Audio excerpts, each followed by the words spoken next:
আমার আগে যে বক্তাগণ কথা বলেছেন আপনারা শুনেছেন।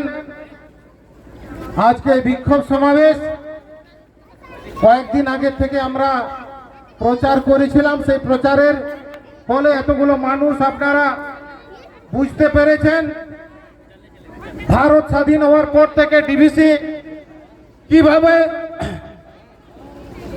আমাদের জল জঙ্গল জমি ছিনিয়ে নেওয়ার চেষ্টা করে চলেছে।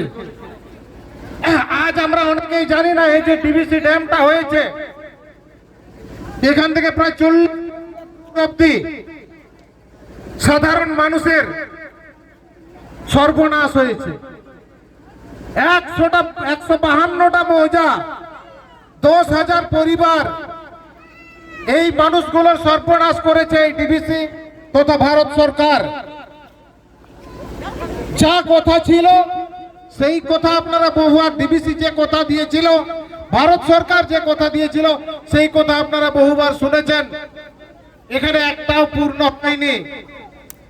সব থেকে প্রথমে যেটা পূর্ণ হওয়ার কথা ছিল যে 10,000 মানুষের চাকরি, সেটা 100 মানুষেরও চাকরি ডিভিসি দেয়নি। সেটা বহুদিন থেকে বহু আমাদের নেতৃত্ব আন্দোলন করে এসেছেন। এখানকার যে ডিভিসি কর্তৃপক্ষ বা এখানকার ঝাড়খণ্ড পশ্চিমবঙ্গ সরকার কোনোভাবেই এই আন্দোলনকে কর্ণপাত করেননি, আন্দোলনের গুরুত্বটা বুঝতে পারেনি বা আন্দোলনকে গুরুত্ব দিতে চায়নি। ভারত স্বাধীন হওয়ার পর থেকে যখন ব্রিটিশরা আমাদের দেশ ছেড়ে চলে যায়, তো ভারতবর্ষের বুকে যারা রাজত্ব শুরু করে তারা ব্রিটিশ থেকে কম নয়। তার কারণ এরাও আদানি আম্বানির মতো, টাটা বিড়লার মতো বড় বড় পুঁজিপতিদের মানে ছাতার তলায় এরাও ওরা যা বলবে পুঁজিপতিরা এরাও তাই করবে। বড় বড় পুঁজিপতিদের ছাতার তলায় এরা এই সরকারগুলো আছে। এখন যেটা হচ্ছে এটা কোনো সরকারের কাজ নয়, এটা সরকারের কোনো কর্মসূচি নয়, সরকারের কোনো প্রজেক্ট নয়। এটাও আদানি আম্বানি এলএনটি এনটিপিসির মতো বড় বড় কোম্পানির কাজ।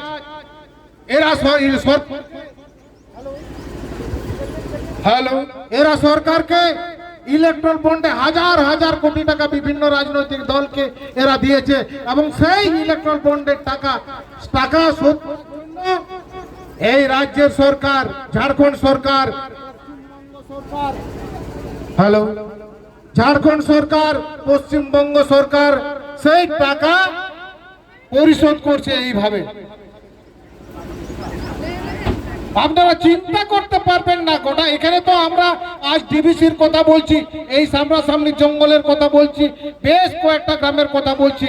গোটা দেশ জুড়ে যেভাবে আপনি রাজস্থান যান, আপনি ছত্তিশগড় যান, আপনি মধ্যপ্রদেশ যান, আপনি উড়িষ্যা যান, ঝাড়খণ্ডে তো আমরা আছি, আপনি বিহার যান, আপনি আসাম যান, আপনি পশ্চিমবঙ্গ যান, কোনো জায়গাতেই যারা দীর্ঘদিন ধরে নিজেদের অস্তিত্ব বাঁচানোর জন্য, তাদের জীবন জীবিকা নিবারণের জন্য যে জল জঙ্গল জমিনকে আঁকড়ে ধরে আছে, এই জল জঙ্গল জমিনকে, এই জলের অধিকারকে, জমিনের অধিকারকে বিভিন্ন রাজ্যের সরকার বড় বড় আদানি আম্বানি পুঁজিপতিদের কাছে বিক্রি করে দিচ্ছে হাজার হাজার কোটি টাকায়।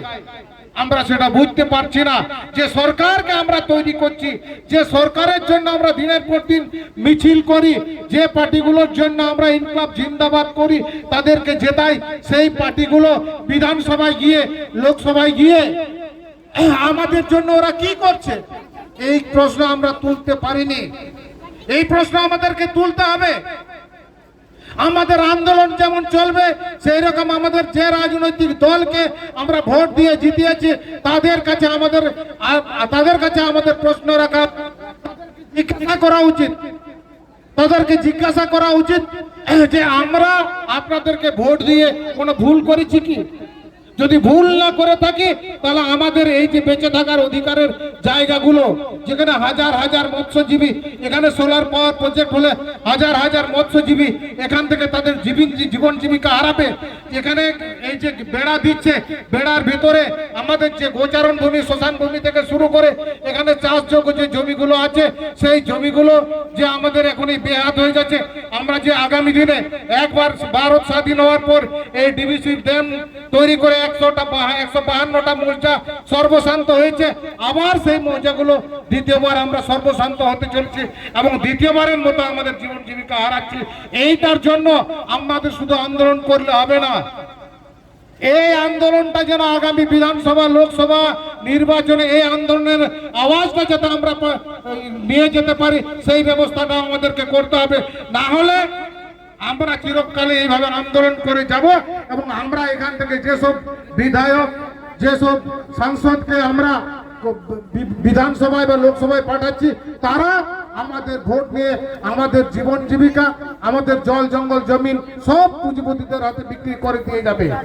সুতরাং আমাদের এই আন্দোলন যেটা চলছে এটা নিয়মিত চলবে। তার কারণ এখন যদি আমরা এই জায়গাটা ছেড়ে দিই আগামী দিনে আমাদের আর কোনো জায়গা থাকবে না। একবার আমাদের বাপ দাদুরা ভুল করেছে, ভুল করে তাদের জমি সরকারকে ডিবিসিকে দিয়েছে, আর আজ আমরা এই ভুলটা যদি দ্বিতীয়বার আমরা করি আমরা আমাদের পরবর্তী প্রজন্মকে তাদের মানে বেঁচে থাকার অধিকার থেকে ওই আমাদের পরবর্তী প্রজন্মকে আমরা তাদের বেঁচে থাকার অধিকার থেকে আমরা ছিন্ন করে দিচ্ছি, তাদের বেঁচে থাকার অধিকারটা আমরা শেষ করে দিয়ে যাচ্ছি।